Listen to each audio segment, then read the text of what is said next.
Hello, everyone, and welcome to another episode of the Roots Matter Live. Thank you so much for joining today. And I have a very special guest with us, Mr. Nino Brown from the PSL. PSL. And if you all are going to keep on watching us and seeing us, you're going to hear all about it. Um, but I just want to just go ahead and just give acknowledgments. Hopefully, people are able to come into the chat to say hello. What's good? It's good to see you all. And please make sure you guys are chiming in. Make sure you also are liking this video. Please share it on your various platforms. And also make sure that you are hitting the notification bell for every time that we go live. You get a notification, and also every time that we're uploading a video here. So, guys, just wanted to get something a bit off of my chest that has been bugging me. So, we're going to go ahead and listen to another Cynthia's Corner, Black MAGA, the Mirage of Belonging. Hello, everyone, and welcome to Cynthia's Corner.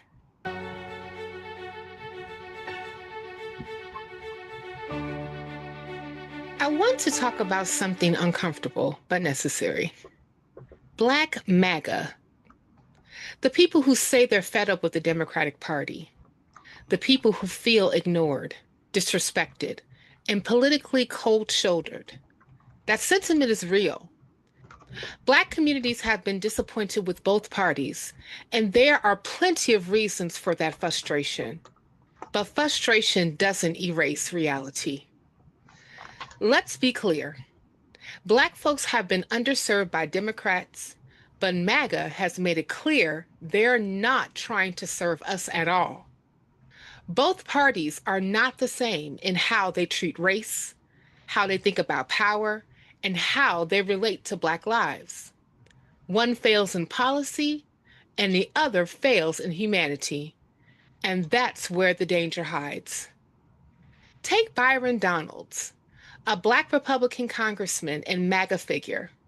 During the Florida gubernatorial race, his own GOP competition didn't stick to policy debates. They attacked him with racist language. His Republican challenger, James Fishback, went beyond political critique and called Donalds a slave, using the racist trope as an insult, weaponizing slavery language, not to discuss history, but to demean a Black man's credibility. He mocked Donald's name, calling him Byron, and accused Donalds of wanting to turn Florida into a Section 8 ghetto, and deployed stereotypes rooted in contempt, not critique. That's not just political aggression. That's racial degradation from within someone's own political camp. It shows the thin veneer of tolerance when the underlying current is racial resentment dressed up in ideology. So please understand this. MAGA can tolerate Black MAGA only on its own terms. Terms that too often center white grievance and racial hierarchy. This isn't theory, it's observable behavior. And if you think that loyalty to an ideology known for racist undercurrents will protect Black lives under the state's violent apparatus, think again. We just saw how American state violence operates. On January 7th, 2026, 37-year-old Renee Nicole Good, an American mother of three, was shot and killed by an ICE agent in Minneapolis during an immigration operation. That incident is one of a string of deadly confrontations by federal immigration agents under the current administration. And weeks before that, on New Year's Eve in Northridge, Los Angeles, Keith Porter Jr., a 43-year-old Black father of two and community member, was shot and killed by an off-duty ICE agent. A killing that his family and community are still demanding transparency and justice for, and that has received far less national attention than it deserves. These tragedies underline something every Black person should internalize. State power doesn't check your ideology before it decides your fate. If you're Black in America, you are not immune to state violence, whether it's the local police, federal immigration agents, or the sprawling law and order apparatus that MAGA has so loudly championed. Now, let's marry those facts with the politics. MAGA celebrates toughness and strength, but when it comes to actual Black lives, not symbolic Black faces, that toughness often turns into contempt or indifference. When Black MAGA voices dare to hold the movement accountable, like Byron Donald standing up to racially charged attacks, many MAGA supporters shrug it off or double down on the insult. That's a constant reminder you're welcome until you're a threat. And don't let anyone fool you into thinking this is just about policy. It's about identity, hierarchy, and belonging. Political disappointment with Democrats, with good reason, is about policy failures. But aligning with a movement that tolerates racist attacks within its own ranks and that defends expansive, militarized state power is choosing a different form of betrayal. What's the alternative? Black people deserve political power that protects, not political tribes that tolerate our existence only when it serves them. We deserve safety from state violence, real economic opportunity, healthcare that treats us as human beings, a justice system that doesn't criminalize our existence. None of that is guaranteed under MAGA, and the evidence from racist in group attacks to lethal ICE agents makes that crystal clear. So let's be honest, Democratic shortcomings are real. Systematic racism in America is real. MAGA's tolerance for Black people is conditional at best. State violence will find us regardless of political allegiance. If you're tired, I hear you. If you're frustrated, I understand. But don't trade one set of illusions for another. Black liberation has never been served by blind loyalty to movements that, when push comes to shove, betray our humanity. And that's the truth some people don't want to say out loud.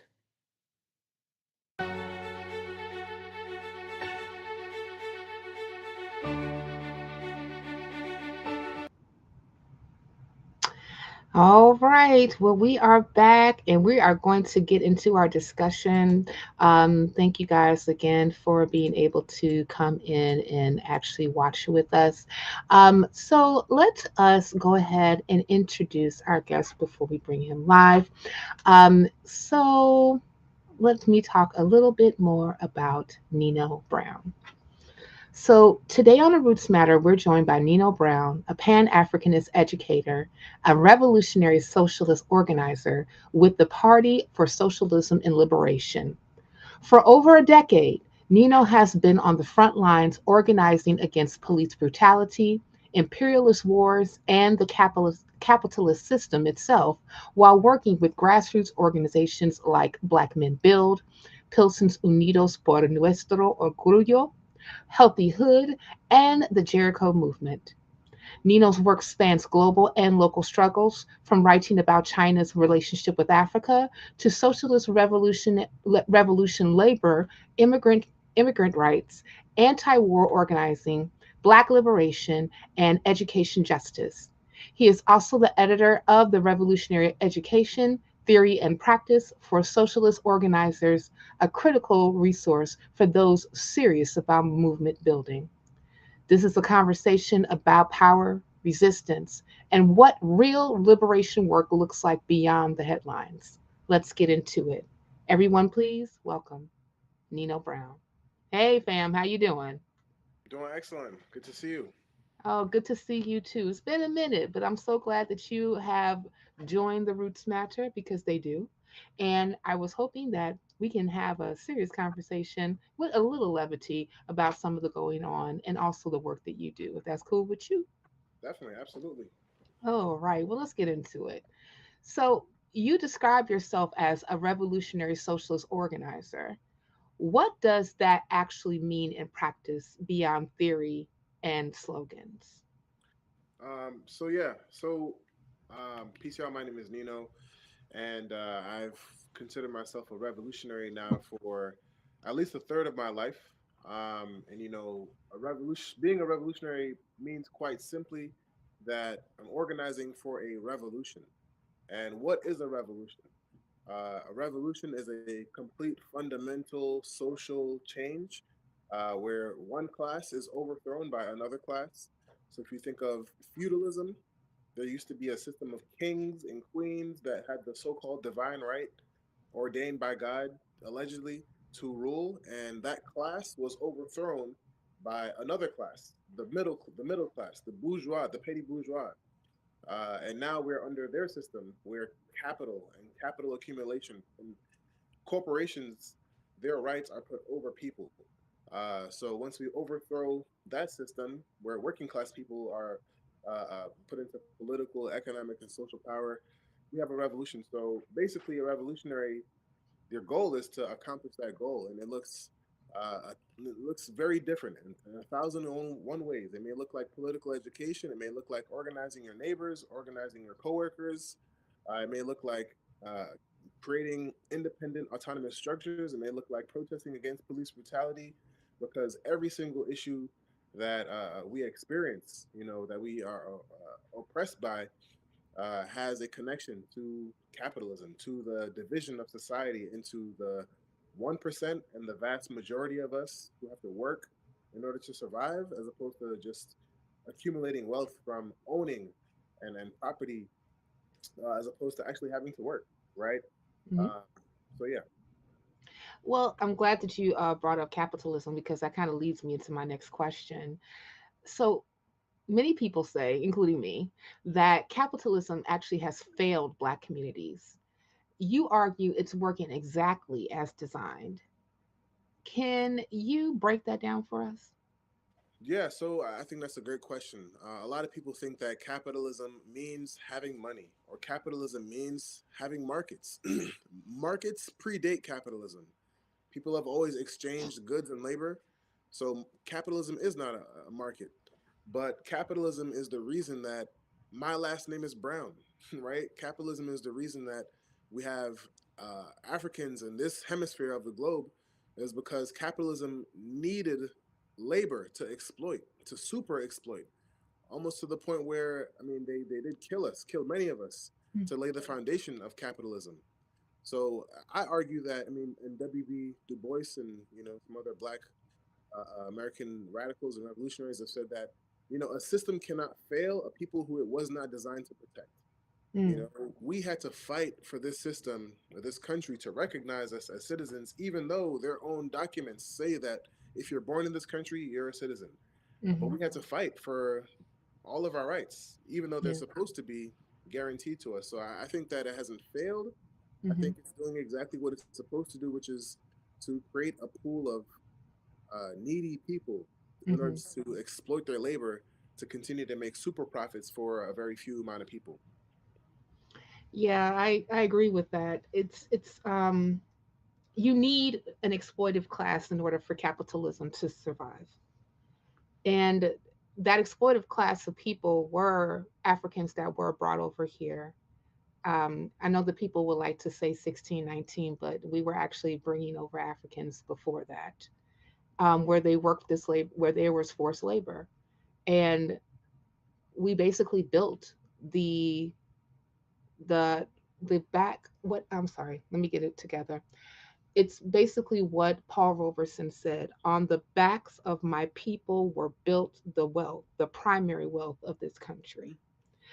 And I know that, like, you would hear conservatives who are pundits and talking heads on different platforms would say, no, it was the Industrial Revolution. I say, no, it was slavery.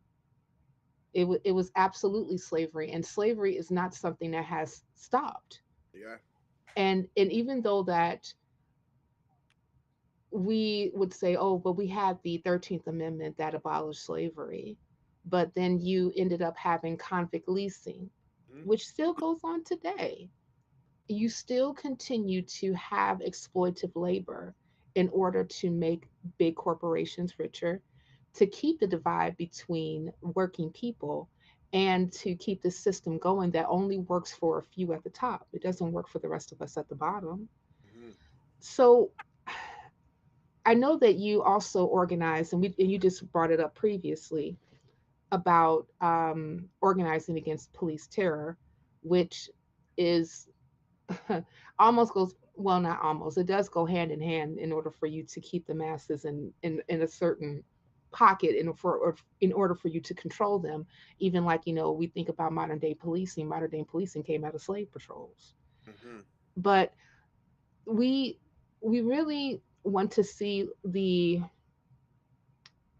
migration of slave patrols into police terror that happens, especially on Black and Brown communities. And we're even seeing that in different cities that are pushing back against ICE and also Border Patrol and even some of the local police that may even feel like they want to be emboldened to protect ICE.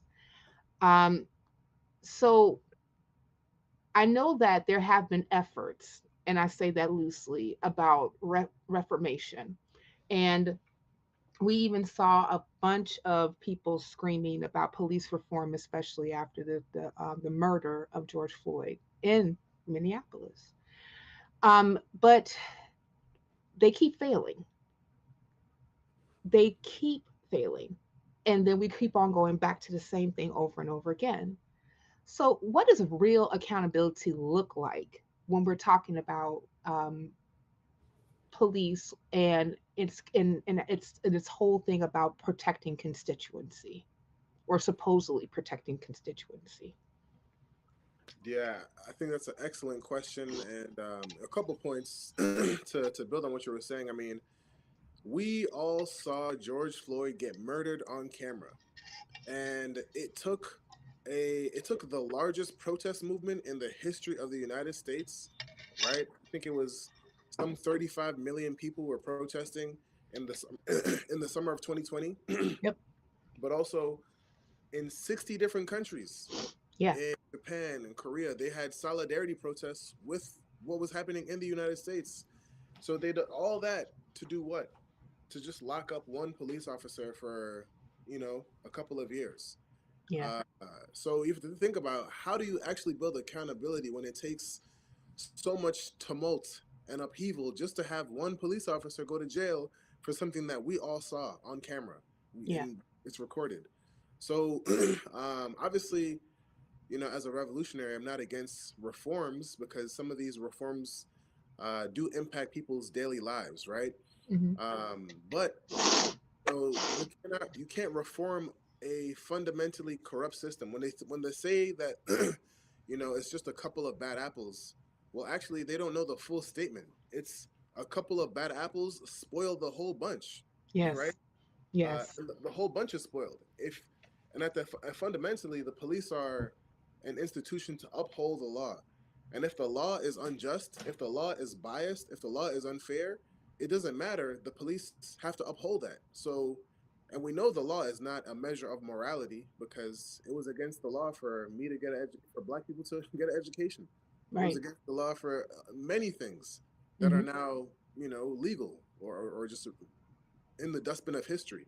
Mm. So, body cameras, police training, civilian review boards, none of these really address the fundamental question of who holds power in society. And power is the ability to, make things happen, to control phenomena, to define phenomena. And every reform can eventually be weaponized against the community if we don't Yeah. have control and power over the governing institutions of our society, right? So I think real accountability, absent, absent the abolition of capitalism, I think real accountability would look like, democratic civilian review boards with the power to fire, to hire, to, control proposed budgets. I mean, almost every single major city in this country, including Chicago, the police budget is almost half of the entire city budget.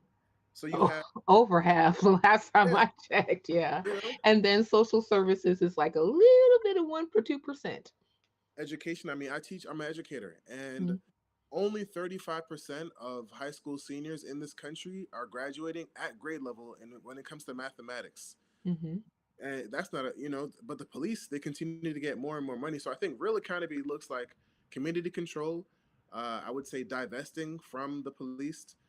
When you ask people, I was doing campaign work in Boston a couple years ago, and a lot of people were afraid of defund the police. But Yeah. then when you ask them, when you show them, how would you allocate the money for the budget of the city of Boston or the city of Chicago? People would say, actually, yeah, I wouldn't give the police half the city's money. But when you tell them, hey, defund the police, they're like, oh, no, no, no, we need the police because we need safety.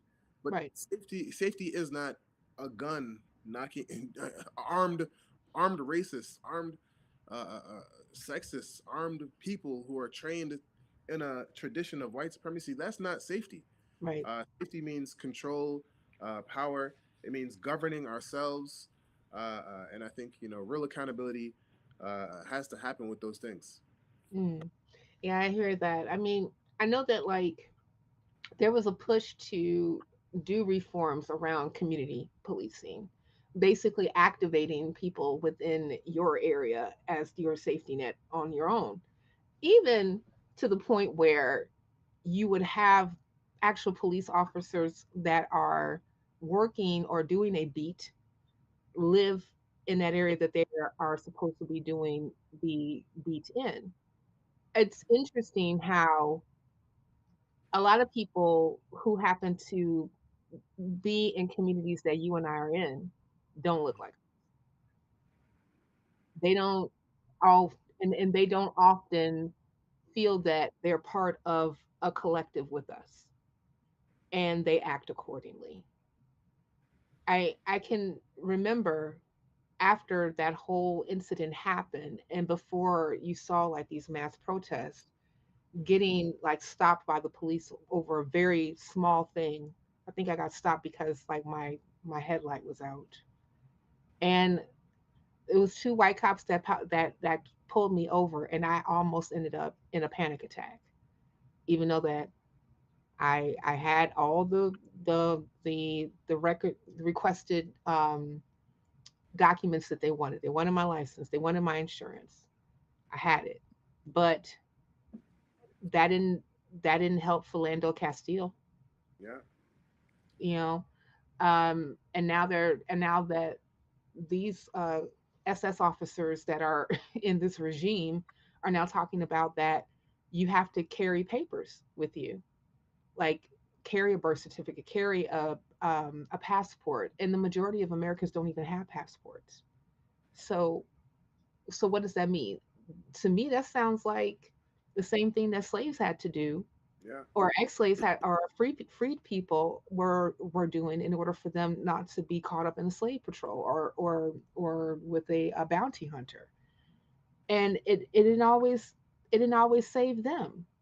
You know, that's where we get that whole movie 12 Years a Slave. I mean, like this is a freed person, could prove that they were freed, but it didn't matter. They got sold into slavery anyway. I feel like that in some cases when we're looking at some of these things that we're just going backwards, like the when I'm thinking this whole thing about even MAGA, make America great again. I don't know any time that America was great, but I know when America was way less free. So it's I don't know, it baffles me, but I want to talk more about your Pan Africanism. Let's mm, switch gears.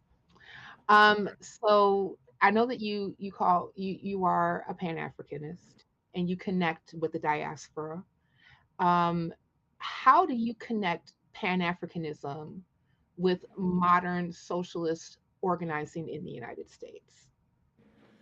yes. So I'm a Pan Africanist, and I consider myself a New African. So there's a popular conception, maybe I would say kind of like a liberal conception, that Black people in this country, arguably in this hemisphere, but really, I would say specifically North America, that they are just people who happen to be Black. Uh, and I differ with that, and my party differs with that conception. We believe that, so-called Black people. are a nation within a nation, right? Mm, That we were kidnapped from the shores of West Africa and really kidnapped from all of Africa mm-hmm. and dragged into this hemisphere, dragged into this country. And when we were kidnapped, we were not all the same people. We were Fulani, we were Togo or Igbo, Akan. We were all different types of tribes. But that Right. process of going through slavery, the transatlantic slave trade, being in a new land and having to adapt. They couldn't beat all of the Africa out of us, but we clearly were not a part of what they were building. Mm-hmm. So we were a new people.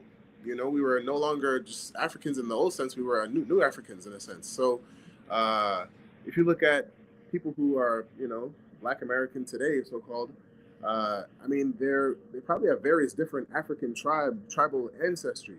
So we've always been a pan people, a pan African people from the very jump. And when you think about socialism, and socialism is really putting working people in power.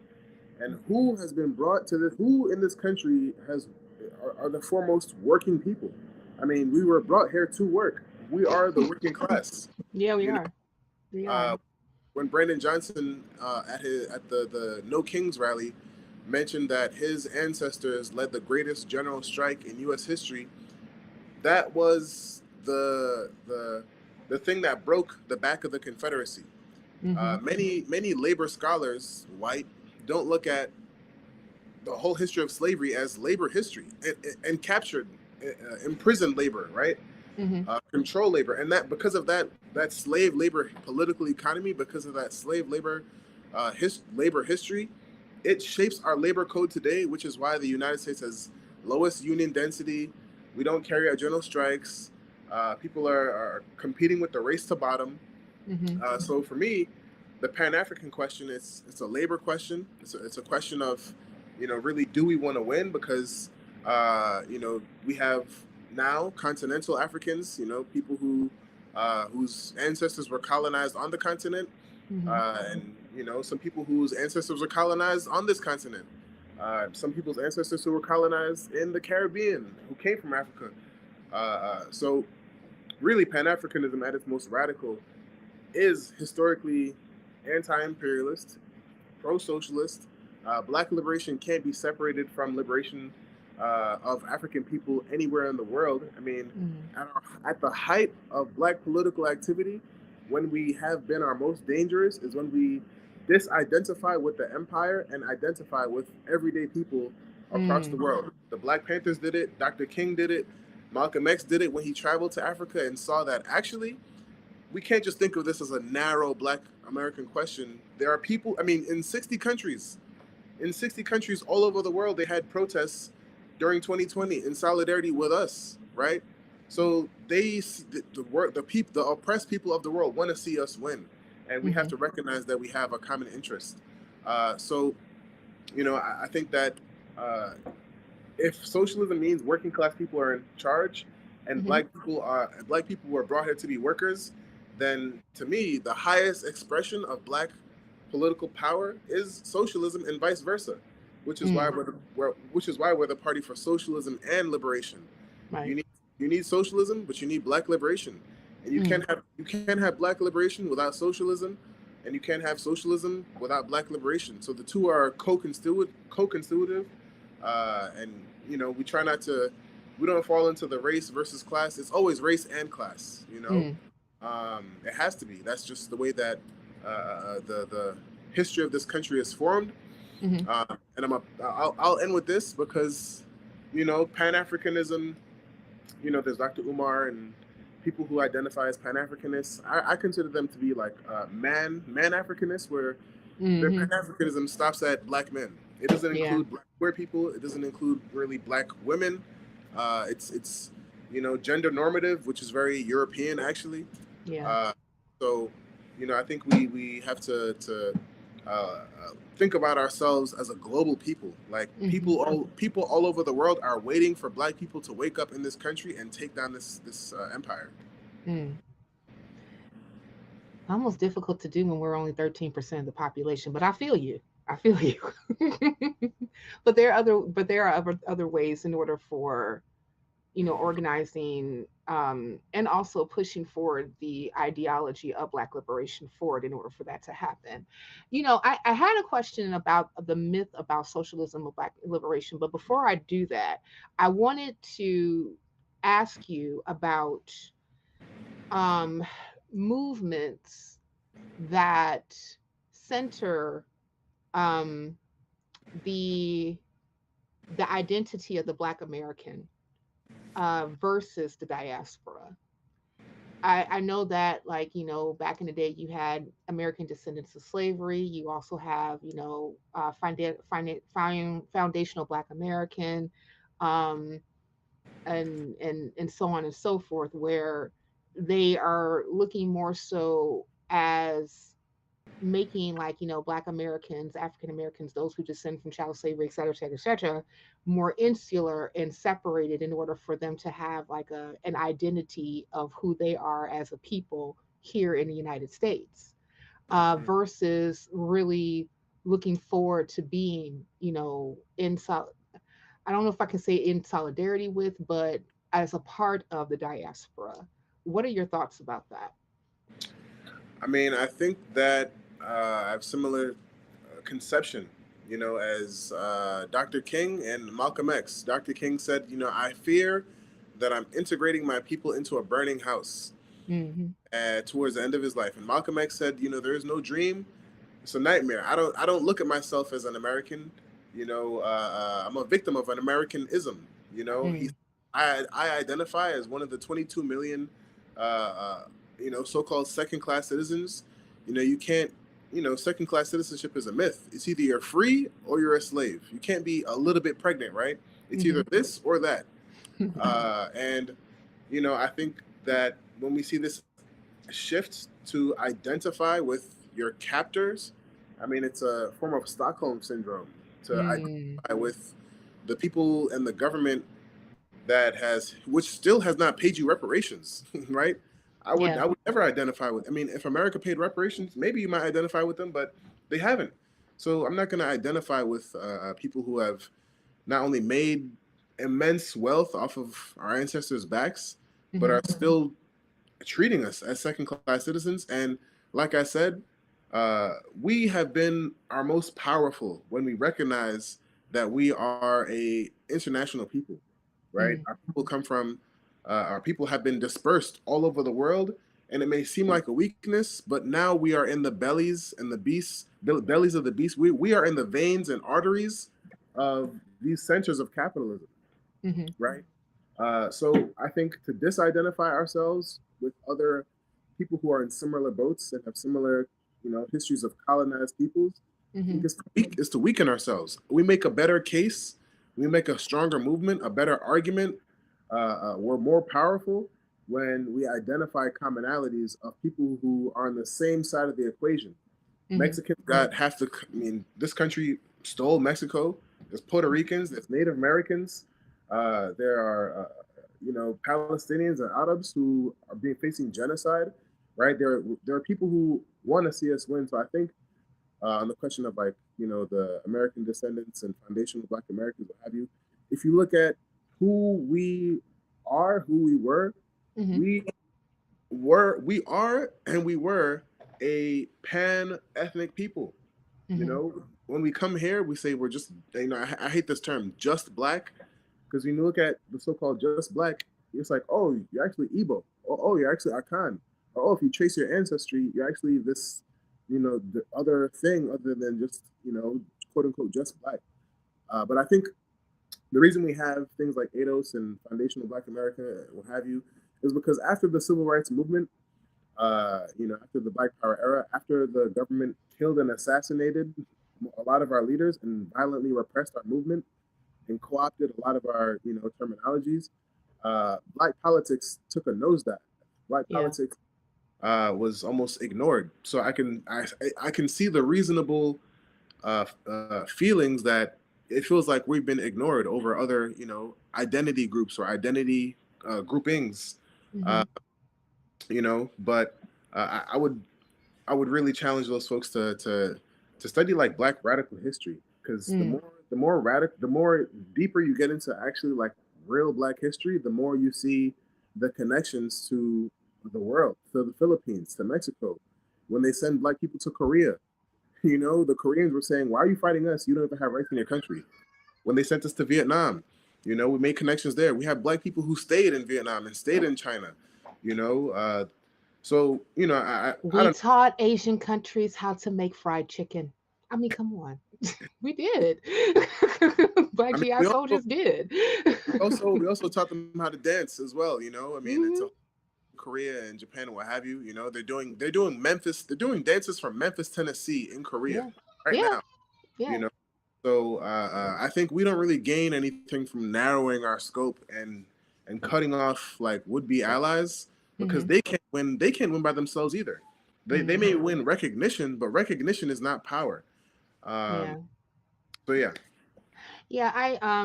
I used to be within that movement, especially when it came to reparations, but I saw a lot of fallacies within it, especially when it came to, well, there are factions that can be highly misogynistic. Hmm. Um, you also have factions that, are disenchanted with, Democrats. So they turn to conservatism and start to identify with MAGA. There's a lot of this obfuscation to immigrants, and especially starting to look at, people who may like come from Latin American countries and then come here and then think that, and then they buy into this whole thing about, oh, they're taking our jobs or they're trying to replace us, like, the great replacement theory and whatnot. But, turned over to to basically start fighting one one marginalized group against the other. Hmm. And I know that I've lost friends and people who I used to work with because of that.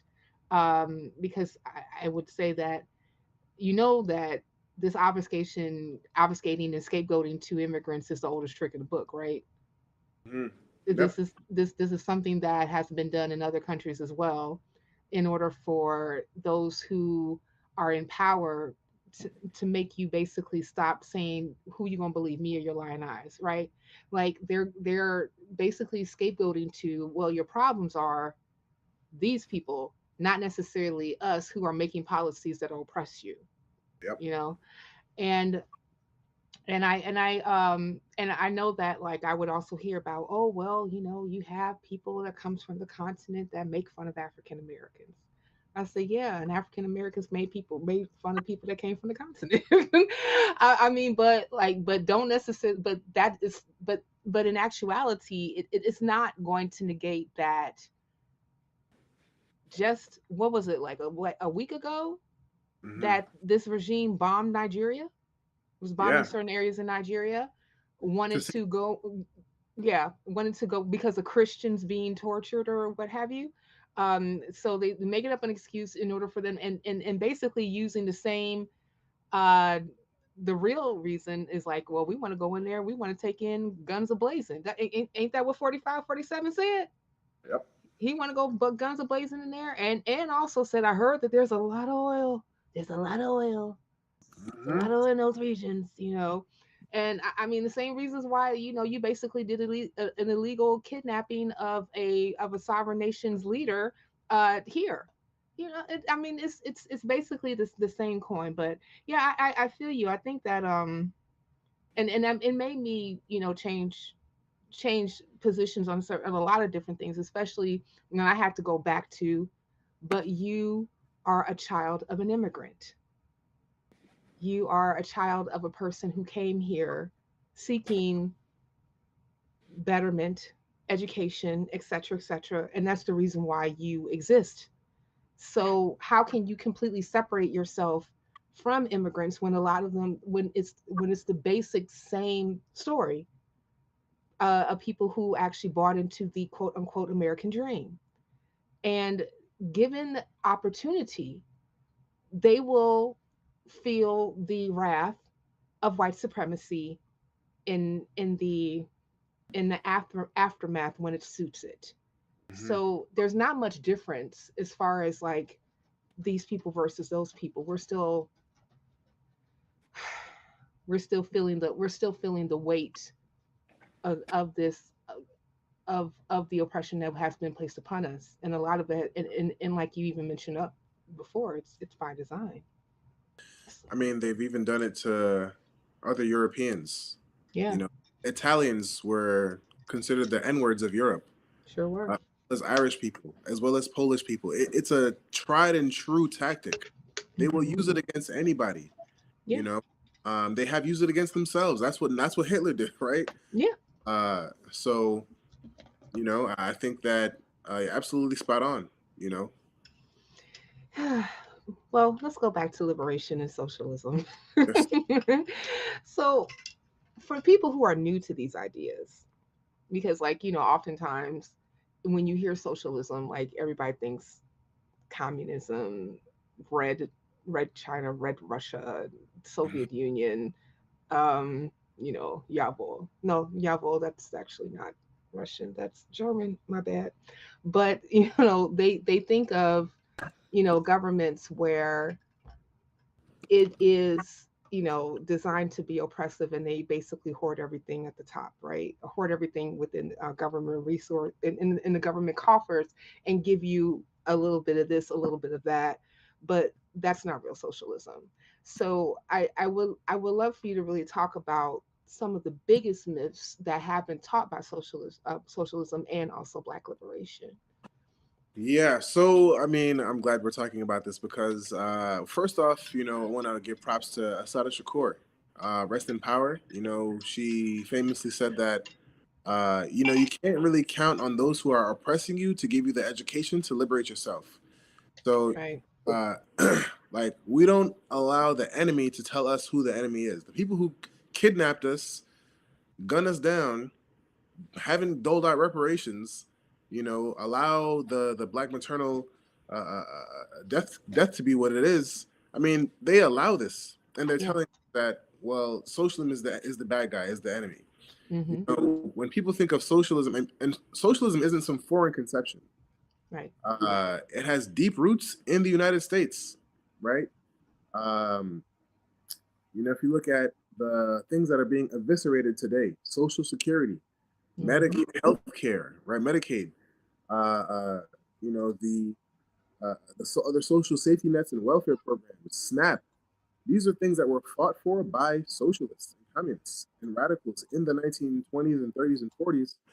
The only reason we have those things is because the socialist and communist movement was so strong that the capitalists, the big business industry, the J.P. Morgans, the Wells Fargo's, the Rockefellers, right, the big magnate capitalists, they were so afraid that they gave these massive reforms to stave off revolution, right, which would have it would have moved from fighting for a piece of the pie to fighting for the whole factory and making our own pies.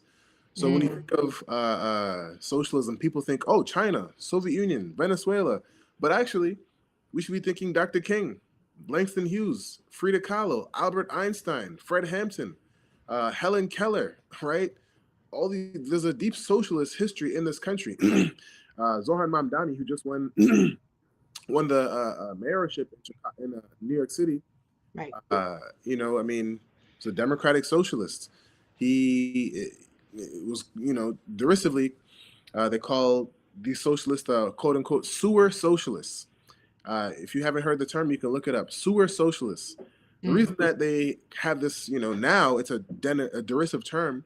They, sewer socialism existed because if you think of Jacob Riis or what is it, the other side, The Jungle, Upton Sinclair's The Jungle, describing early industrial America, industrial New York City, 10 people sleeping in a room, 20 people sleeping in a room, Yeah. children dying in factories, children working in factories, people losing fingers. I mean, Yeah. it was crazy. There was no labor law. People were in Chicago. We had to fight for an 8-hour workday. Yeah. Socialists had to fight. If socialism wanted you to be so oppressed, why did they fight for an 8-hour workday? Why did they fight for healthcare? Why did they fight for job security? Why do they fight? It doesn't actually make up. If socialists are so power hungry, why are they always siding with the powerless as opposed to the Mm. powerful, right? Mm-hmm. So back to the point of sewer socialism, uh, it's because socialists in the early 20th century, in the early 1900s, were like, we need to have a sewer system. We need, because the sewage was in the streets, right? Mm-hmm. We need to have actually sanitation and healthcare. And socialism isn't just, it's often associated with Marx and Marxism, but Marx was just a theorist of socialism, right? He doesn't own it. The idea of working class people owning the means of producing and means of production, right? Where the wealth producing institutions are publicly controlled and democratically operated. Mm. When you saw the economy collapse in 2007, 2008, which was because of the racist housing policies that they had, Yes. the subprime mortgage crisis, which my Yes. family almost lost their home. Mm. Uh, Bank of America said you have to give us $500,000 or we're going to repossess your home. And it's like, what do we have to do with crashing the economy? Socialism would not bail out the banks. Right. Socialism would bail out the people, right? Uh, Right. And and I that, just have to interject here. I'm so sorry, but that's exactly what should have happened. Like I was so upset when, you had this massive bill that was basically done by Obama and Congress back in what 2009 uh, to basically save the economy. Cool with that, but I'm not cool with the giving millions and millions and millions of dollars billion. to the billions, yes, billions of dollars to the institutions that put us in the bullshit in the first place. I mean, like that made no fucking sense to me. And I'm sorry, I have a potty mouth, and just bear with me. But I mean, and especially when you had a bunch of people losing their homes, a bunch of people now homeless, they don't know where to go. They have to you know, uh, go in with family in order for them to be able to keep a roof over their head and basically whatever any type of a semblance of a um a nest egg gone, completely gone, because like they believed into, oh, I'm going to get a house because the house, because that is what we were taught builds wealth, have Yep. owning property, right? But it doesn't make much sense if you're going to purchase a home, and let's just say for instance you're going to start at an interest rate of what they start like 4 or 5 6%, and then it Hmm. doubles and triples after your third year, and then like you're not able to budget for that particular mortgage because you don't, because your wages did not go up Hmm. between the time to this time in order for you to stay in your home in the first place. And That's if right. you don't generationally come from family of wealth, it's not like you're going to be able to go back into whatever type of pool of money and resources and capital in order for you to bail yourself out in the first place. It was just Hmm. so asinine, and it really made me completely upset because I knew people who bought into that whole, okay, I'm going to go ahead and get a house. And I'm like, and I remember being a Christian at the time, and then everybody's like, oh, sister such and such gonna get a house, Hercules, you know what I'm saying? And then everybody's like, okay, but about 3 4 years later she's in foreclosure, Yep. and everybody's silent with that because you don't have the means in order to help sister such and such out, because sister such and such was lied to, and sister such and such even worked on her credit to even get that mortgage in the first place, knowing that her counterparts were not being pushed into those particular loans, but we were. And I'm Yep. sorry, but I had to do a second rant on that. I do apologize, but it makes No, me upset. But continue. no. I mean, it made. I mean, that's why we had Occupy Wall Street, right? Yes. Because people realized that actually Wall Street is the problem, right? I Yeah. mean, my mom had like 2 3 jobs. My stepdad worked. My brother had a job. So the mythologies of meritocracy of like if you just work hard, I'm like how hard do I got? How much do you have to work? You got 2 jobs, 3 jobs. The whole house is working, and we're still about to lose our house. It's the system. There's I no way you. know. I know. And I was even thinking about that trope because, like, my mom is Jamaican. I believe that you said that your family's from Jamaica as well, right? Yeah. Yeah, I have So, like, I'm sorry. Go ahead. Were we? You were breaking up. Say that one more time. Yeah, my mom is from Jamaica. Yeah. Yes. So I was just thinking about that whole like, hey man, I got 10 jobs. Which more, how many more jobs do I need to get in order for me to be able to stay into my house? Yeah. And I was like, yeah, that's but yeah, trope. Continue. Yeah. I mean, I think really just that's when the gears began to turn in my Hmm. mind where I was like, okay, I was told that if you work hard under Yeah. capitalism, if you work Yeah. hard, then you get remunerated. That is not true. All of the things that people often associate negatively with socialism, they actually mean for capitalism, right? Hmm. We saw massive wealth being concentrated into a smaller and smaller grouping, of hands. Elon Musk, Jeff Bezos. If Jeff Bezos did not show up to work, Hmm. Amazon would still operate because the workers of Amazon run it. Right. So if the workers can run the company without the CEO, which right now doesn't really do anything, Hmm. then actually the workers should be in control, Yeah. right? Socialism means workers controlling, society. Obviously, we all don't want to go to 1,000 meetings, but we Hmm. can actually, represent our common interests in Yeah. a democratic structure. Yeah. Everyone in Congress is a millionaire. Yeah. Literally everybody in Congress is everyone in the White House. They all Yeah. so we're literally run by millionaires. Yeah. Even the progressive ones like Bernie, he's also a millionaire. Yes. You know, so socialism means that we're not run by millionaires. We're run by like we could be run by the interests of teach. I know many teachers, everyday people who could run this country better than Donald Trump, who could run this country better than any of these clowns, right? Hmm. Uh, the last thing I'll say about socialism is very technical. Is you know, it's about surplus value. You go to work and you produce value for either it's the state or a company or a corporation, and the value you produce is more than you're paid back. That's why Hmm. they hired you.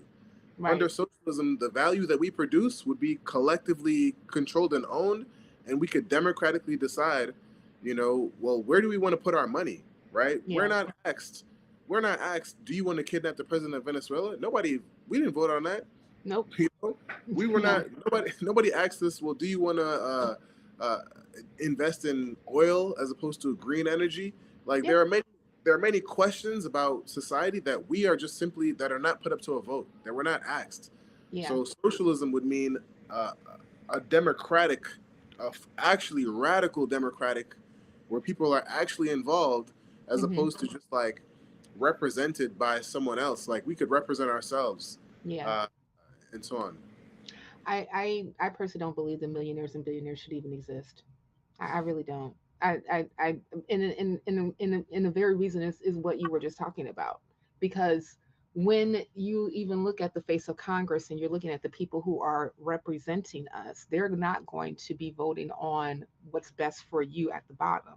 They're going to Yep. be voting what's best for their class of people so that they can stay millionaires and billionaires. I mean, like, even you think about the people who were brought on January 20th, 2025, to the White House to look at the inauguration. You had VIP section just for billionaires. The CEO of Google, the CEO Jeff Bezos, the CEO of Facebook. I forgot Mark Zuckerberg. And all these Marie, the Adelson lady. Yeah, her. Palantir. I'm sorry. There was the Palantir. They're the corporation that Yeah. you know investing in the genocide in Gaza, essentially. But Yes, exactly. I mean, and basically, like, yes, these are people who are the only interest that they have is keeping their status and then making it, bigger. I mean, even if you look at Elon Musk, Elon Musk is a billionaire close to a trillionaire based off of social welfare. It's because he has what 30 plus contracts with the government, you know, yeah, but the first thing that you wanted to do as a doge whatever is to gut social safety nets that were designed for working people so that by the time that we get into our golden years that we're not starving for food, that we can keep some sort of income so that we can still keep a roof over our head. And it's like, Okay, so how much more do you want to basically hoard for yourself that the rest of us have to suffer under your greed? And basically that's how I that's my definition of capitalism. Whole bunch of rich motherfuckers on the top that want to go ahead and make us suffer for their greed. Cynthia's definition. Yeah. I'll add this little piece is that Share. they have to do it to survive. Because Mm, if you're a capitalist and you're being a good boss, you're not going to last long. mm, You're like if the other competition is using slave labor, and you're paying a fair wage, you're not going to survive. mm-hmm. So capitalism needs these disgusting values to survive. So even some millionaires and billionaires are saying they see the pitchforks coming. They Yeah. know intellectually that capitalism cannot survive, but they're in a predicament because they're like, well, I can't. If I need to survive as a capitalist, I have to do these things. Mm-hmm. So it's kind of beyond their individual moralities. Good point. Very good point. And I'm going to use that point as a segue because I really want to talk about like some of your work that especially about what you wrote about the People's Republic of China and its relationship with Africa. Why do you think that conversation is so distorted in the U.S. In the U.S. media? Yeah. So for one, ever since China has been colonized. I think that's Mm, one thing to forget. China was colonized and split up into various different factions. They call it their 100 years of humiliation, mm, where the West, we pumped opium, dope, into China to weaken them because they were a strong empire that produced paper, gunpowder, silks. They were a rich, thousands and thousands of years old people, old civilization. right. And then they came across some Europeans, and and then they got colonized. But after the Chinese Revolution in Tale as old as time. Come across Europeans, get colonized. but But continue. the reason that there's so much issue with China is because they're no longer colonized. They're Mm, they are as Malcolm X in one of his speeches he said that people used to say you don't stand a Chinaman's chance, right? But after China became liberated, uh, uh, similar, hopefully Africa will be liberated, and like if you're a Chinese American and America's giving you BS, you could say, man, I'm just gonna go back to China, yeah. and China's on the up and up. They just lifted 800 million people out of poverty, Mm, out of extreme poverty. But I think that we are given a distorted view of China. mm-hmm. Like I would dare anyone who's watching this to think of a time when you saw a good article about China. Like according to the United States government, China cannot do wrong right. Like they can't. There's nothing that they can do right Mm-hmm. because they are a rival, an Mm, economic power. And I argue that although China has allowed markets to exist, they've controlled those markets. Whereas in the United States, they just let the markets, they let the corporations rule and whatever. So I think because of the United States, they see China as a competitor. mm-hmm. They see China as a political rival. They Mm-hmm. see China as a economic powerhouse that they cannot compete with. Like, if China wants during COVID, China was like, "We're going to build a hospital in like however many 3 days." They built it. China was like, "Well, we actually need to move things around in our economy," and Mm-hmm. they were able to do that because in China, the people and their interests and the Chinese Communist Party, they control the economy. They don't let the economy control them. Mm, So they're able to do things that we have to petition and protest and die in and vote. Like we have to do all these things just to get a park built. In China, they're like, if we don't build this park, our people will just like revolt. On average, the average Chinese politician has an engineering background. The mm, average, the average politician in the United States has a legal and law background because they have to right. convince you to vote for them. Whereas in China, they're like, we have to actually build things for our people, Mm-hmm. to have our legitimacy. Mm. So I think that we're given this distorted narrative about China because of the class interests of the U.S. state. I mean, they kind of write the scripts for a lot of newspapers, New York Times, Washington Post, Mm-hmm. uh, and it's in they kind of serve the Pentagon and their interests.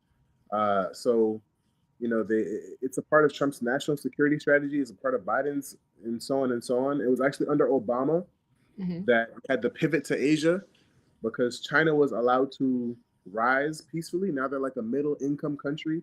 Mm-hmm. Uh, where when China opened up their economy in the 1970s, they said, "Come, the corporations can come to China. You can exploit our labor. However, you have to actually teach us how to make the technology, how Mm. to so now China can make their own indigenous anything.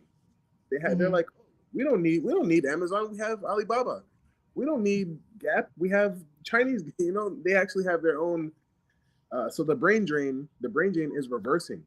Mm-hmm. Like Chinese Americans and and Chinese students are studying in the United States and saying, actually, I'm actually gonna go back to China where I'm not racially profiled and hate crimed. So now they're getting their like best and brightest are going back to China and building it up.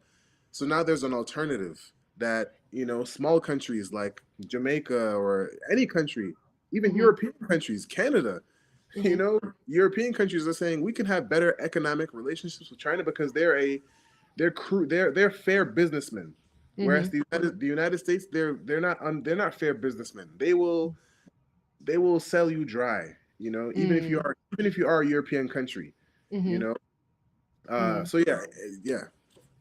I will have to admit that, when it comes to the the economics and also the runnings and going on in China, I'm woefully ignorant. I know that, though, when you mentioned, can you think of one positive story that came out of China that has been told by the American media? I can't think of one.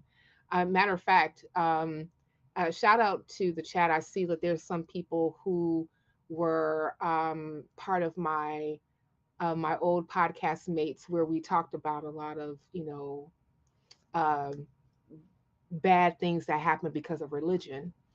And I think that the only story that I was like really familiar with was a group of Muslims that were said that were being disappeared, tortured, and things of that nature by the government.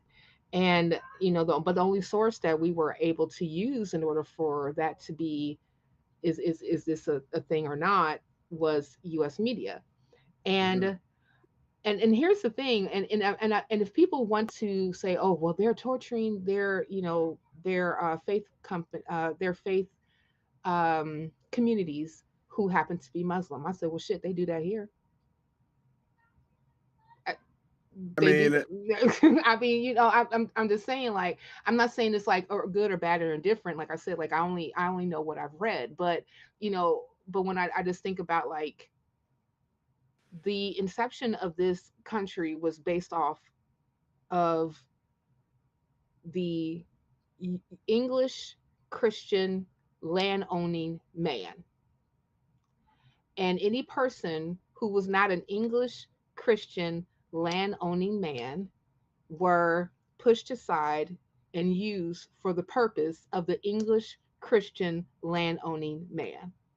And if we fast forward to today, we know that Christianity is the biggest religion that happens to be on US soil.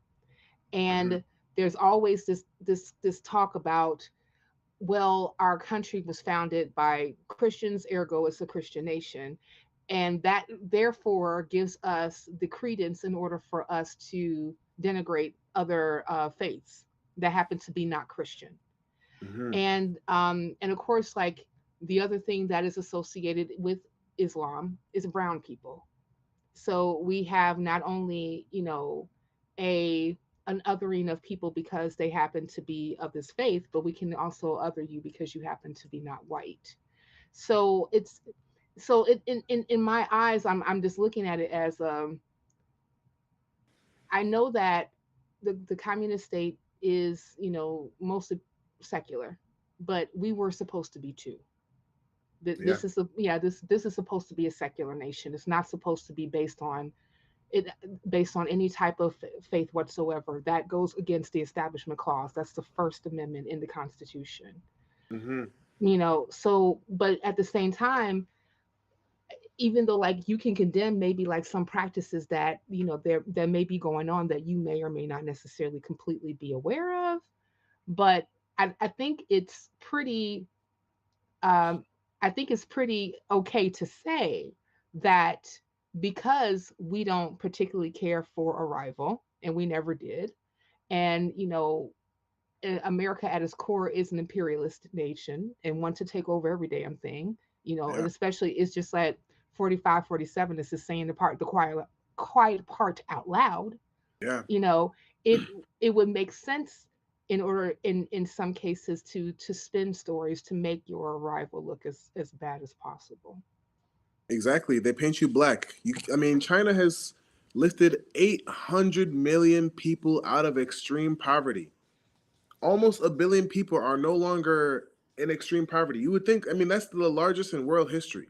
Mm, Uh, I mean, China has created I think they're developed a vaccine against lung cancer, against new mm. types of diet. Like there are scientific achievements that are, they have, the United States has zero bullet trains. Zero. This is true. I mean, Even though so they've been talking about this for about 40 years. Well, we gonna get a bullet train. When mother Okay, go ahead. I'm sorry. and if we do have bullet trains in this country, they may be built by China. I mean, our trains are built by China. I mean, I mean, this is so. I mean, I'll say this: since 9/11, according to the Washington Post, bourgeois corporate media, since 9/11, the United States and their war on terror has claimed the lives of 27 million Muslims. Mm-hmm. So now you're turning around and telling me that you are concerned about Muslims in China? Mm-hmm. Like, Mm-hmm. Yeah. it's lies. Yeah. And now we have the benefit. I mean, I know journalists who have gone to Xinjiang. It's Mm-hmm. called the Xinjiang Xinjiang the XUA, the Xinjiang Uyghur Autonomous Region. Mm-hmm. They have autonomous regions in China because the ethnic minorities in China under a socialist system, you have autonomous regions. China is a country of 56 different ethnicities, Mm-hmm. and they have 12 different Muslim groups. The Uyghurs are one of 12. Mm-hmm. And if you look at the history, I mean, there's 20,000 Uyghurs in Syria fighting so-called jihad. And the reason that they're in Syria is because they're like, we're going to go to Syria to learn the tactics of ISIS and bring them back to China. Mm. And in the early 2000s, China supported the war on terror because they were victims of actual like terrorism, like, right wing so called Islamic terrorism. Mm-hmm. Uh, and I mean, the United States didn't say anything then. Right. They were like, oh, yeah, you support our war on terror? Cool. But China Mm. realized people were falling into terrorism because of poverty, lack of education. So what they do, educate people and lift them out of poverty. So Mm-hmm. now you don't hear about people like, if you look it up, early 2000s, people were going to a subway with a blade, cutting off heads, uh, driving cars into crowds, in the name of so-called jihad.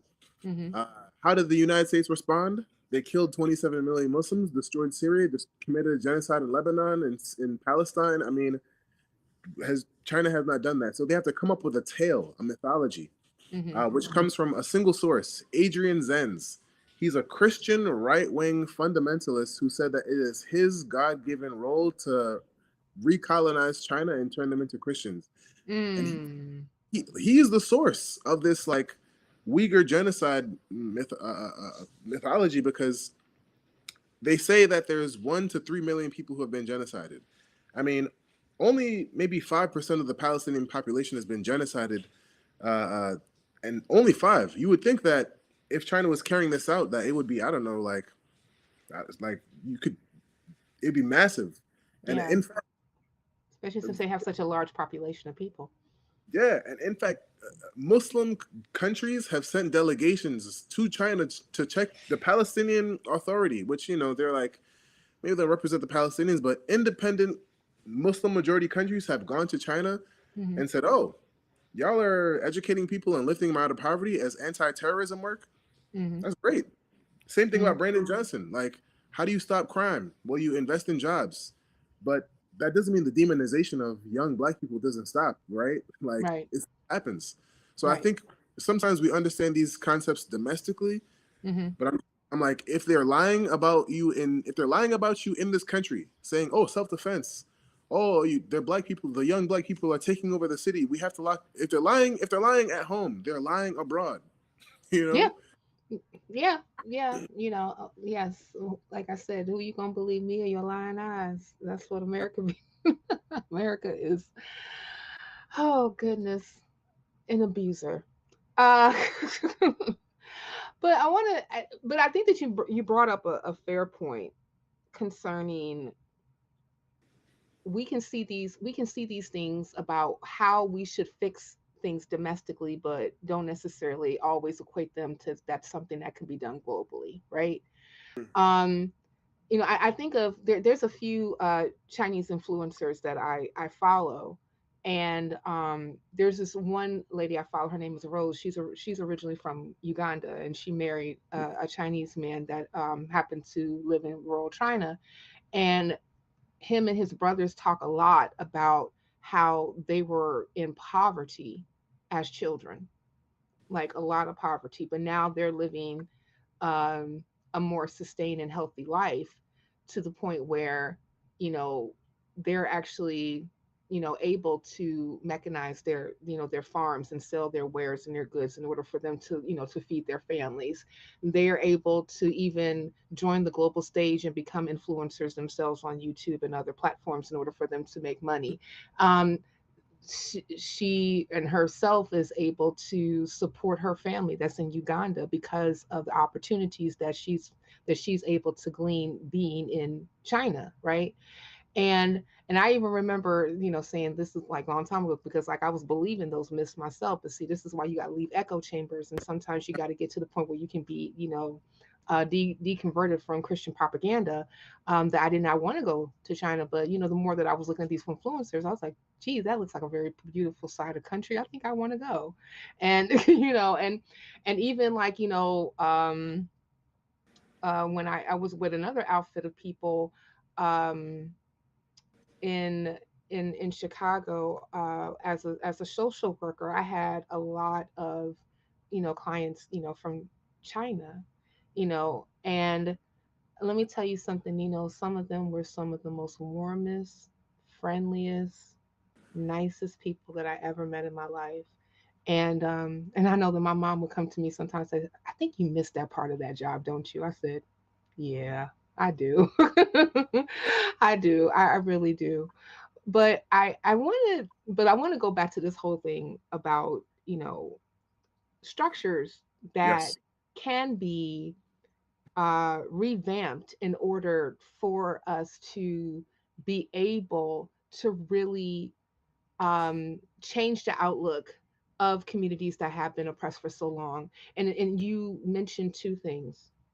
You mentioned lift people out of poverty and also educate them. Hmm.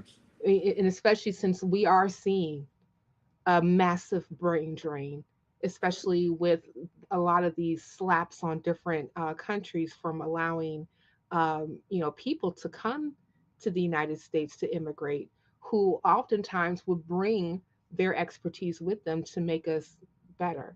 But now, I think it's like what, 75 countries have been banned so far. Yeah. Yeah, and and I guess to him, I guess they were shithole, but I digress.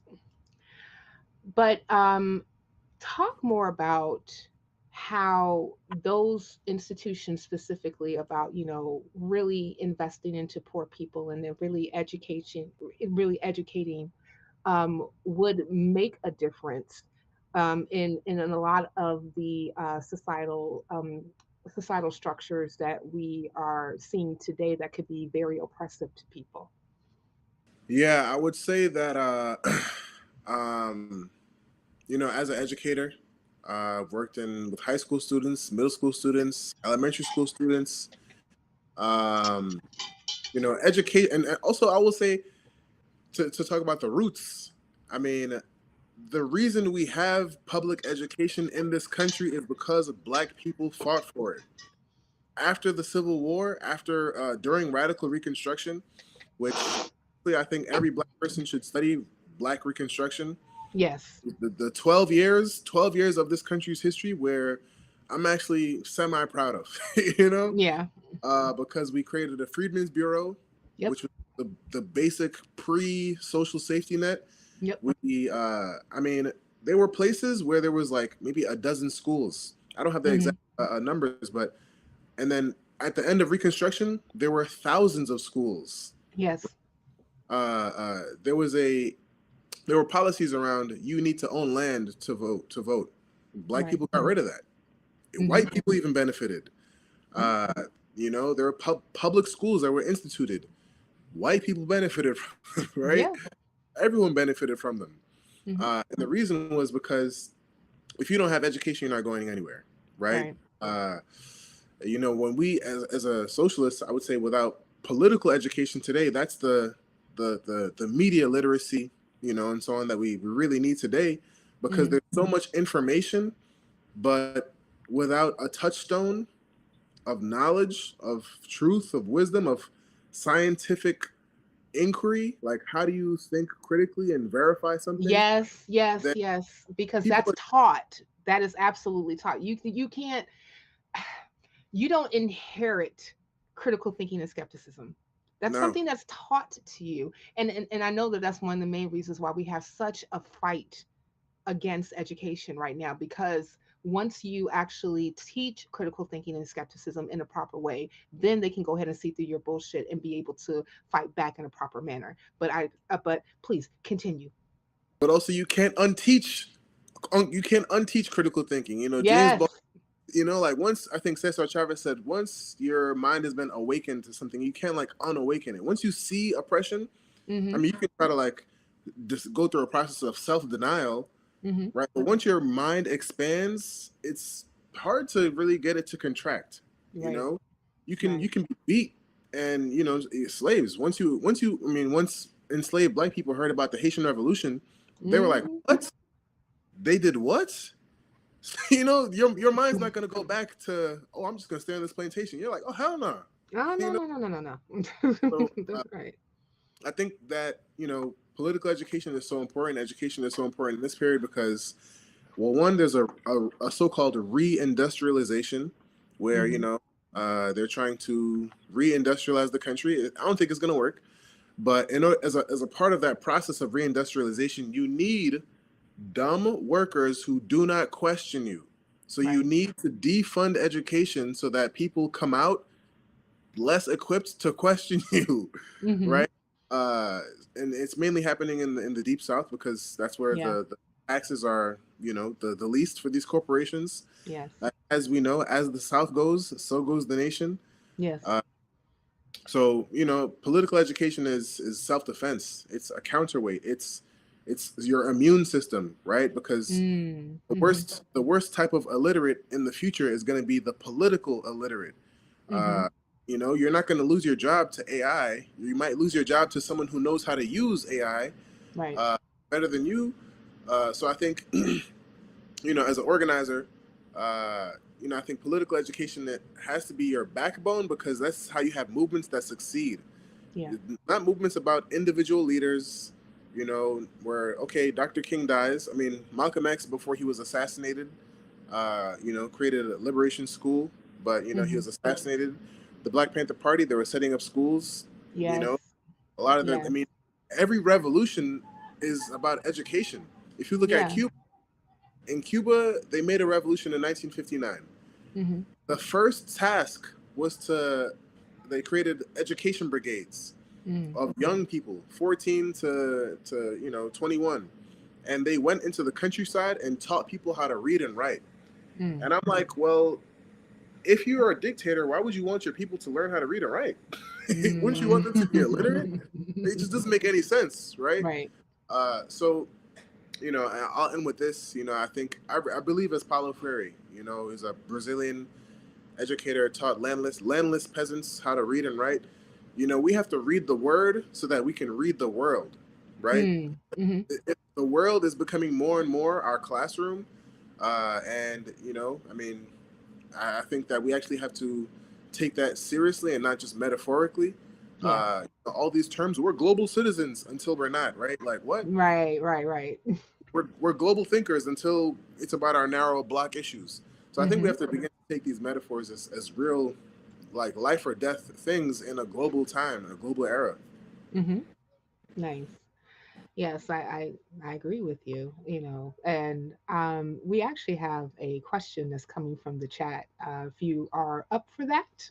Yeah, for sure. So where should one start in educating oneself as or others as far as socialism, and what can be done to effectively organize, especially in the diaspora? Well, I would say two pronged. Hmm. Um, One is start with yourself, right? Really analyze yourself. Um, and I don't mean that in like a trite way. Hmm. A lot of times, maybe you think you're middle class. I thought I was middle class because I'm sorry, you told a joke. Continue.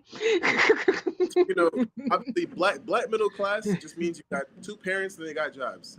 Yeah, pretty much. So I mean, I thought I was black middle class. I was like, oh, my mama got a job. What are you talking about? So educators, think about yourself, right? You are not that different than everybody else. You have Hmm. to work. You have to work to survive. Yes. Where do you work? How much are they paying you? Do you have benefits? Could you survive a $5,000 emergency?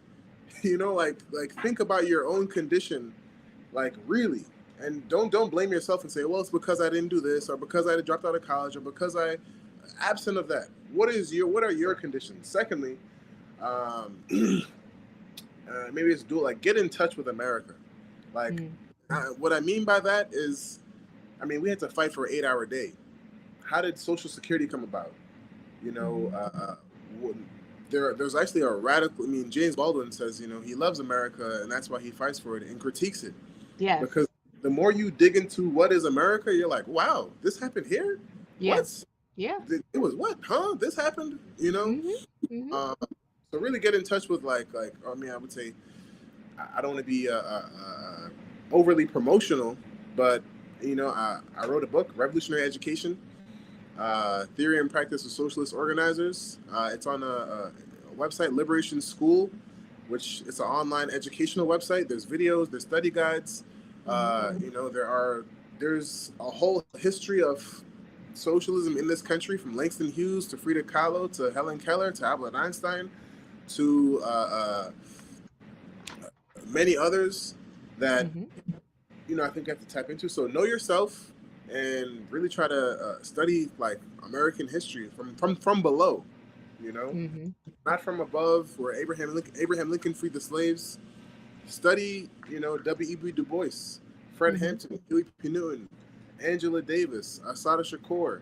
And as far as diaspora goes, I mean, I think that, in the 20th century, people would talk about the black national question, Hmm. the Black Belt South, and black nationalism. I think that today, you know, the population, we have Somalis, we have Ghanaians, Nigerians, I mean, we're intermarrying, intermixing. Our cultures are, They're celebrated, but melding. Yeah. exactly. So I think we have to think of ourselves not just as, and also there's black people who don't identify as black. So as That's a as whole different show. as, as someone who has grown up with black people from Dominican Republic, from all over, black people in Latin America, because Hmm. only only 5% of the kidnapped Africans made it to North America. Five Right. percent. So the other 95% are in Latin everywhere American else. countries. Yes, yes, the Caribbean and also the Latin American countries. Yeah, it's so interesting when you know I would hear people trying to come up with, well, who's the blacker ones, right? Versus like, well, one. Are you blacker because you're in America? Are you blacker because you're from the continent? Are you blacker from the Caribbean? And then you have those who happen to be in some of these countries who doesn't even want to associate with black at all.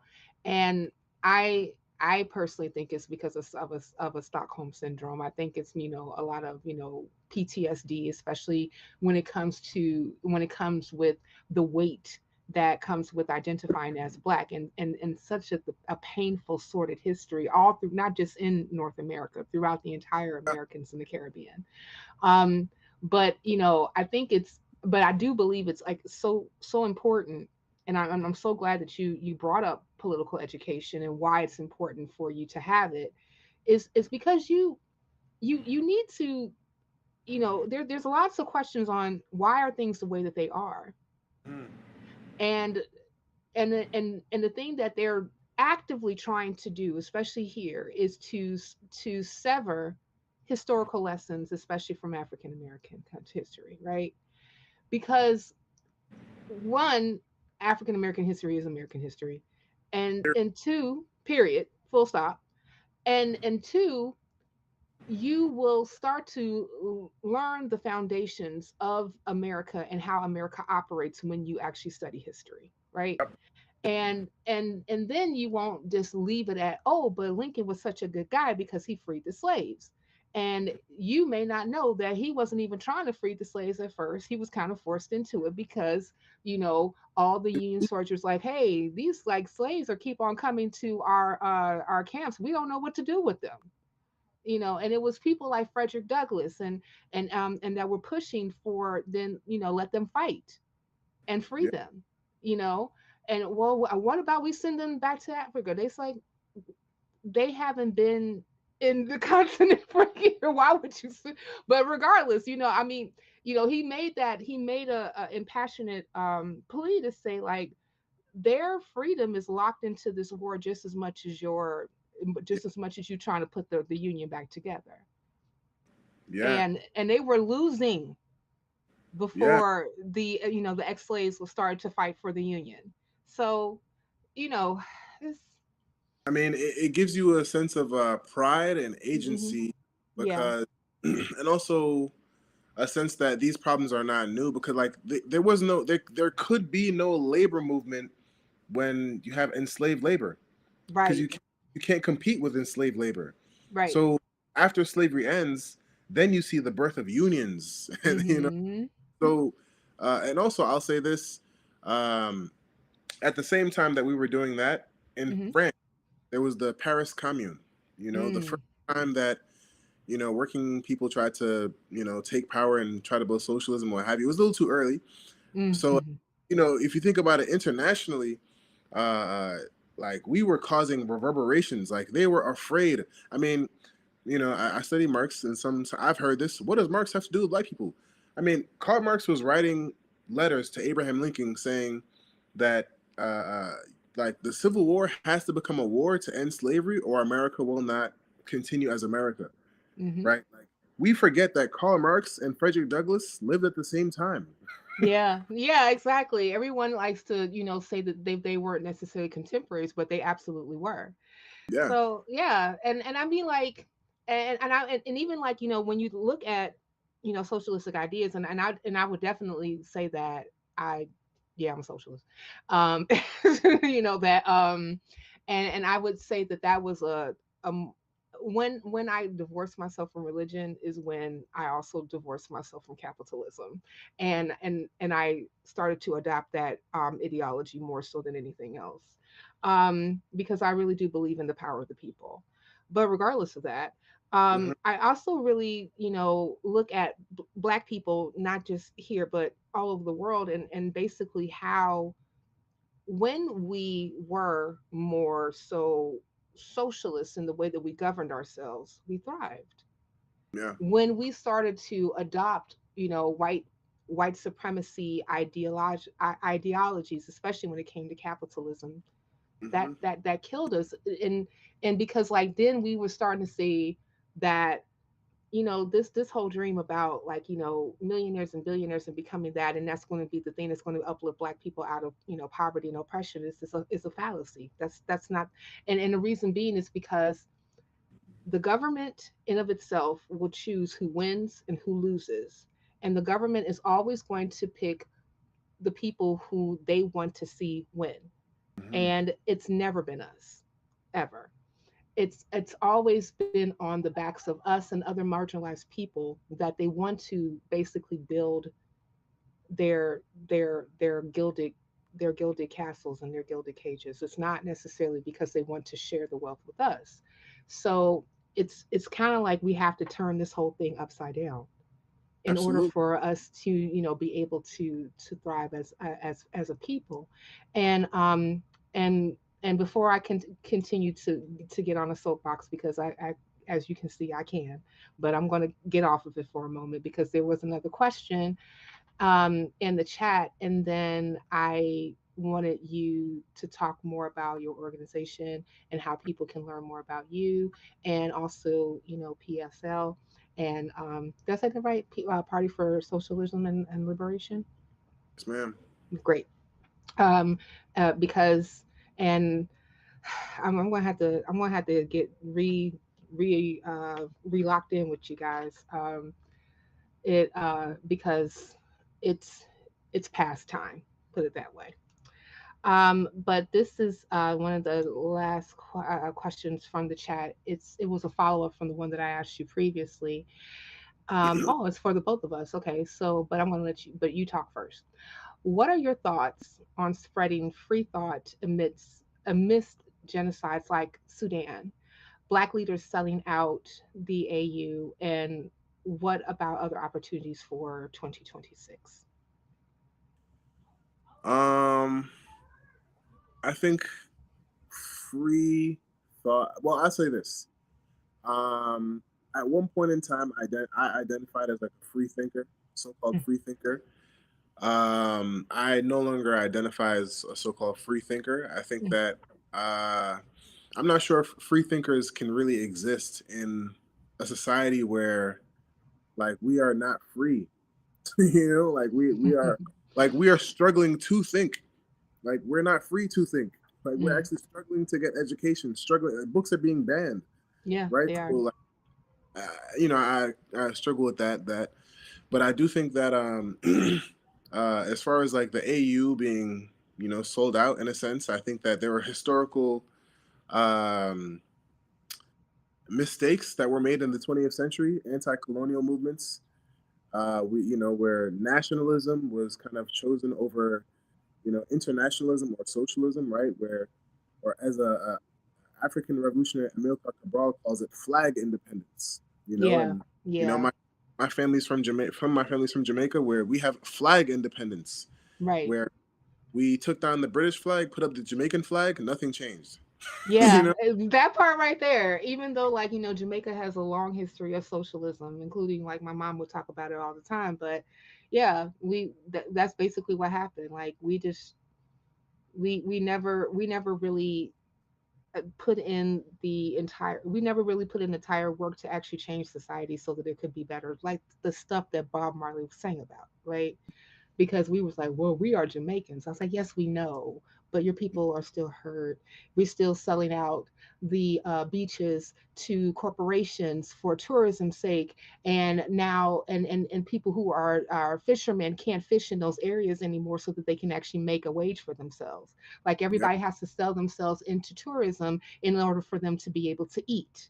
yeah. And that should not be. But continue. I mean, seeing black people cry because the Queen of England allegedly, who was ordained by God, allegedly dies. So people are. I mean, so it's not free. And the last question I think about potentialities for 2026. I mean, January 23rd, after the murder of Renee Good, many labor unions, progressive organizations are calling for no shopping, no working, no stopping production in a sense and consumption on the 23rd in Minneapolis. Uh, it's not like a clean classical general strike, but it is a general strike of sorts. where people are withdrawing their labor. And I think we're seeing an escalate. People talk about escalation. We need to escalate for Palestine, and we need to, it's like, sure, how do you escalate? Breaking some windows and spray painting, free Palestine is not escalation. Mm-hmm. Escalating is bringing more and more people into the conversation and into motion and getting the gears turning, because at the end of the day, they may have the money, they may have the guns, but they don't have the hearts and minds. They don't have the people, Right. right? The vast majority of people are turning against this system and this government, and our job is to accelerate that, Mm-hmm. and to build community and to build spaces where they continue to develop themselves as leaders, because there's people who are watching this who are probably more revolutionary than I probably ever will be, but maybe they haven't gotten started, right? And I think that we need to think about withdrawing our labor, like striking from the system, right? Because I'll say this: I remember in 2012 when Trayvon Martin was murdered by George Zimmerman, and this bus driver told me, he was like, "Y'all protesting for Trayvon Martin? That's great, but like, if all the bus drivers in Florida were like, actually, we're not gonna drive the buses for one day until there's justice for Trayvon Martin," I think that that would put a lot more heat. That put a lot more pressure Mm-hmm. behind uh, behind these judges, behind the system, the court systems, to actually give us justice, right? I mean, it took 35 million people protesting to get uh, uh, uh, Derek Chauvin, put into prison. So Yeah. I think the potentials for 2026, I think we should continue to think about, where does our real power lie? It doesn't Mm-hmm. lie in calling a senator. It doesn't lie in voting per se. I think it lies in like starting with yourself, your labor. Like if you don't give them your labor, the capitalist system collapses. And I think we need to be strategic, because a lot of the people who we write off as, oh, they're too reactionary, they're too right wing, or they're red, they're Republicans. We can't afford to write people off. Obviously, we don't have to agree with their bullshit, racism, but we have to understand that, like if they're truck drivers, right?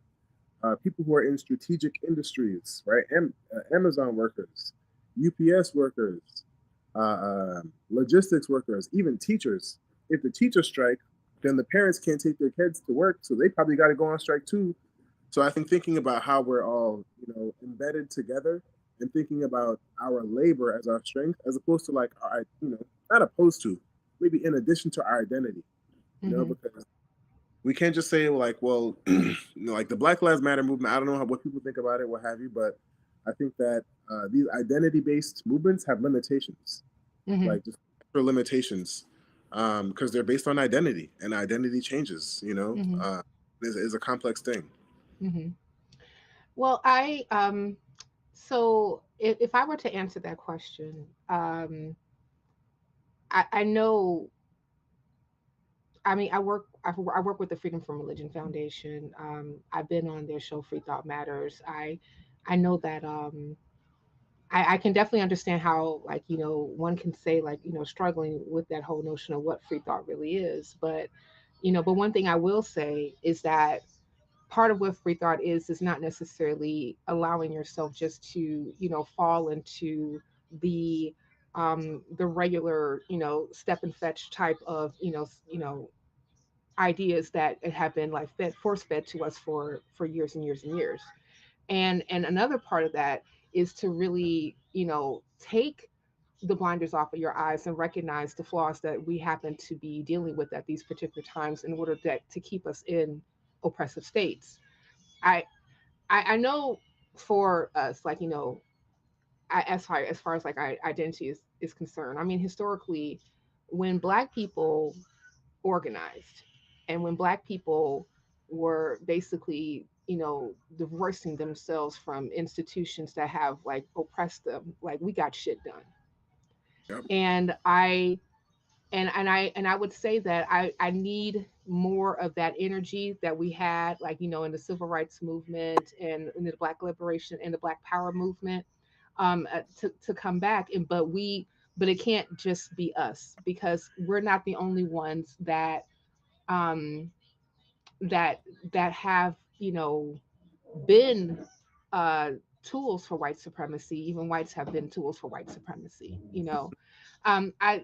I have on my on this YouTube page a snippet of an interview from Maya Angelou, Hmm. and she was talking about how there was a poet that was basically describing white women in the case of their own slavery, Hmm. and how, you know, you may look, and she put it this way, kind of like, like a white woman from, the suffrage movement that would look at Sojourner Truth, right?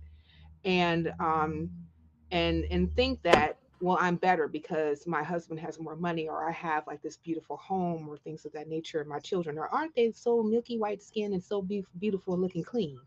But then she says, but you don't understand that you traded your bracelet for a shackle. You don't understand that you traded your brooch for your freedom.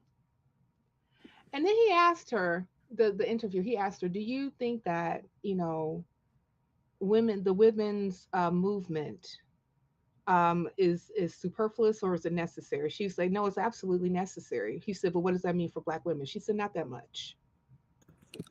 Mm. And the reason why she said not that much is because there was never really a time where black men and black women could be as hierarchical as we think that we could be. Mhm. Because remember, in Jamaica, it was the black woman and the black man that was harvesting sugarcane.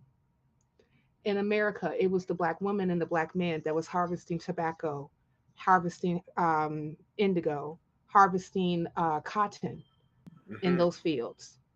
And and even one may have experienced like this particular portion of exploitation versus the other, but it was still exploitation. And I think that, like, we all as a collective, no matter what race you are, have to realize that the system is designed to be exploitative, and that the only way that we can really get to a point where we can live and thrive as human beings is that we have to in our areas put down the divisions that we put up ourselves, that we bought into, that capitalism has done for us. I mean, the reason why we even have race is because of capitalism. Yep. So it's important that we get to the points where we are learning history, whether if it's taught in the schools or not. Even though I had an argument with another person that was saying that, we shouldn't teach, we shouldn't allow, black history to be taught in schools because it should be taught by black people. And I'm like, but it should be taught by people who are educated about this history because it is American history. And the reason why a lot of the things that we experience now is because people are ignorant of it. You know, um, like one influencer said, oh, well, I think that there's some places in slavery where it was overestimated and some places where it was underestimated. And then when the other influencer asked this person, well, which parts were overestimated and which parts were underestimated, she couldn't answer them. And that's a problem. That's a problem. Yeah. And and i and and as much as, like, I know that, like, we can get very disenchanted with voting and things of that nature, and I get it, especially when we also see that there is an overt um um uh, actions of this regime to really, kill the midterms as much as possible, just Yep. like he did, like, in 2024. Like, there was rampant cases that should have been pushed to lawsuits when it came to the 2024 election, and it was never pursued, right? And it has to be to the point where, like, I believe that, yeah, voting is important, but if we don't have the other stuff that actually goes with it, like organizing, like pushing, like, fighting back, like even educating the people that's around us about how this particular system works in the first place, and the reason why it actually is adverse against us, instead of for us, it's for naught. It's for naught. So I would encourage people to please check out Nino and his book. I put in the chat, the Liberation School .org, so that you can actually, pull up the book. Um, I would also suggest people to please find community, find solidarity, and find people who, I don't want you necessarily to get yourself in an echo chamber, because that's not a good thing, but to find like-minded individuals as yourself that's willing to make what we're experiencing better. Find people And that say that one more time, fam. and find people that push and challenge you. Yes, yes, yes, yes. Work that muscle in your in your brain, all them lobes that you got, to make it better and to expand it, right? Because Uh, you can expand it, you can't contract it. neuroplasticity. That's what they call it. There you go. There you The brain's go. strongest muscle. The strongest muscle in their body is right up here. So, yes, please, how can people find you? Shill your shit, all the stuff. Please and thank you. Uh, so, um, I mean, my Instagram is private just because I mean, it is what it is. But you can find the PSL at PSL Chicago on Instagram, or PSL National on Instagram and Twitter. You can find the Jericho Movement. If you just look up the Jericho Movement, check out our website. We have branches across the country. The Jericho Movement is a movement dedicated to freeing political prisoners, because the United States tries to act like we don't have prisoners of war. I mean, we just kidnapped the president of a country, like, Yes, we uh, did.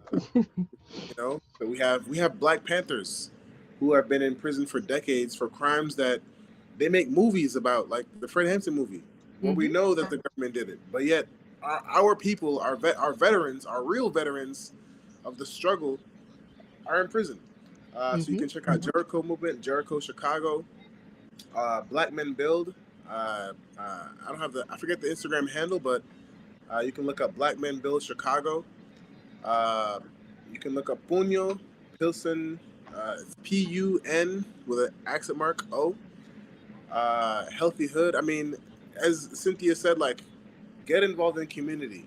I mean, not all these groups I found fully formed. I helped to form them. And you can find me on Facebook, Nino Brown, first name Nino, last name Brown. But encourage folks to check out pslweb.org if you're interested in socialism, if you're interested in thinking about anti-capitalist ideas. Everyone can get in how they fit in. Not everybody needs to be a member of a socialist organization for there to be a socialist revolution or change. But at the base, we have to understand that it's not our enemy, right? As Fred Hampton, Chairman Fred Hampton, said in Chicago, he said, "Socialism is the people. If you're afraid of the people, you're afraid of yourself," right? Mm. So I'll end with that. Thank you so much. And thank you so much again for being here. I hope that you enjoyed our discussion. I know I did. And I hope that the people in the chat have enjoyed it as well. And just to tell people, like, I'm probably more than likely, we will be working on the description to go ahead and add a lot of these organizations websites to the description, in order for any person who happens to be interested to look them up. And yeah, even like, I'm in Chicago, so like holla at me if you guys are here and you're really serious about community and learning more about these groups and even Black non-believers. Check us out. But guys, it's been an honor to talk to Nino Brown, from the People's Socialism Party for Liberation in Chicago, Illinois. and a whole bunch of other stuff that he talked about today. He really gave us an education that we very much so appreciate it. Our next show will be in 2 Sundays. We're going to be talking to Joe the atheist, who's also goes by the Kentucky Atheist, who is also not only just a YouTuber, but he is an organizer as well. So we're going to be chopping it up for a while about a bunch of different things, especially about action in the streets as well. And also, guys, I would encourage you, because I didn't do this on the last time that I was here, but if you like content like this, if because like the Roots Matter is about a show where I want to highlight people that's actually doing the work, that's actually here, building community, organizing, talking to others, and really doing what they can to make our communities better, and not just like in my neck of the woods, but around our entire nation and the world, because I love talking to global folk as well. um, but if you like this type of conversations, please like this video, share it on your social media platforms. Make sure you hit the bell, make sure you subscribe, all that other stuff. And if you also would like to support my work so that I can produce more videos along with my lovely producer Infidel64, please consider being a patron. You can become a patron at www.patreon.com/CamGlammy. That is in the show notes below. So, guys, thank you again for joining us. Thank you again for participating in the chat. Shout out to you people, because you are the reason why I am here. And remember, guys, stay grounded, drink water, stay hydrated, stay aware, and remember, at the end of the day, the roots matter. Take care, everybody.